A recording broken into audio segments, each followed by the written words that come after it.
සිල් රකින්න උපකාරී වෙන තුම්ම පින්කමක් තමයි වස්ත්‍ර පූජාව.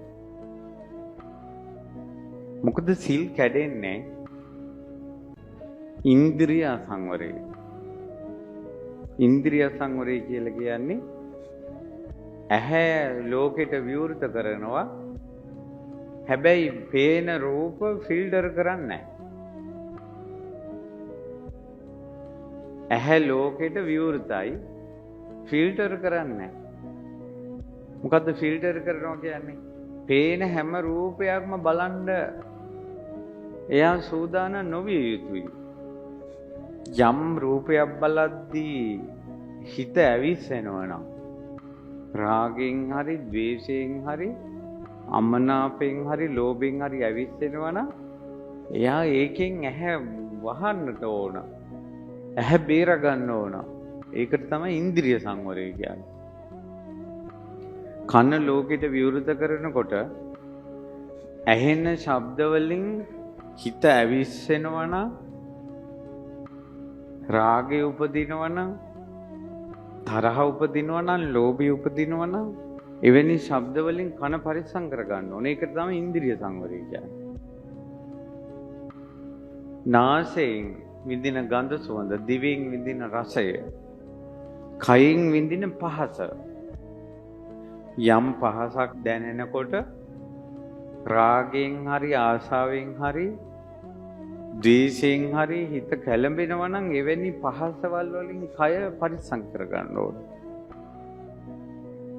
හිතට යමක් හිතා ඉන්නකොට හිත ඇවිස්සෙනවා නම් හිත අවුල් වෙනවා නම් රාගය හෝ අමනාපය හෝ අසතුට හෝ ඇති වෙනවා නම් ඒකෙන් හිත පරිස්සම් කර ගන්න ඕනේ. ඒකට කියනවා ඉන්ද්‍රිය සංවරය කියලා. දැන් ඔබ බලන්න ඔබ චෛත්‍ය හදන පින්කම් කරනවා. ඊළඟට කටින පින්කම් කරනවා. නොයෙක් පින්කම් කරනවා. වටවන්දනාවේ යනවා. ඔය ඉන්ද්‍රිය සංවරය කියන පින්කම කරනවද කියලා බලන්න. ඉන්ද්‍රිය සංවරය කියන පින්කම අයිති භාවනාවට. සීල සමාධි ප්‍රඥා කියලා මේ අපි කරන පින් කුසල් කැඩුවොත් අපේ ප්‍රතිපදාව ඉන්ද්‍රිය සංවරය කියන එක අයිති සමාධියට. අපේ ජීවිතේ අපි තෝරලා බේරලා මේ රූප ශබ්ද ගන්ධ රස ඉදිරියේ අපි හිතෙන් යම්කිසි තේරීමක් බේරීමක් පෙරා ගැනීමක් කියලා එකක් කරනවද කියලා බලන්න. එතකොට ඉන්ද්‍රිය සංවරය නැති වුණාට පස්සේ තමයි ත්‍රිවිධ දුස්චරිතය එන්නේ. පංචිල් පද පහ රකින්න බැරි. හිත සංවර නැහැ. ඔයාලා දන්නවද?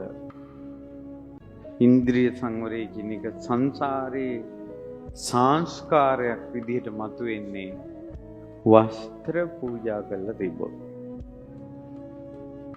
වස්ත්‍ර අතර උතුම්ම වස්ත්‍රය කටින වස්ත්‍රය. එතකොට කටින වස්ත්‍රයේ උතුම්ම නිසා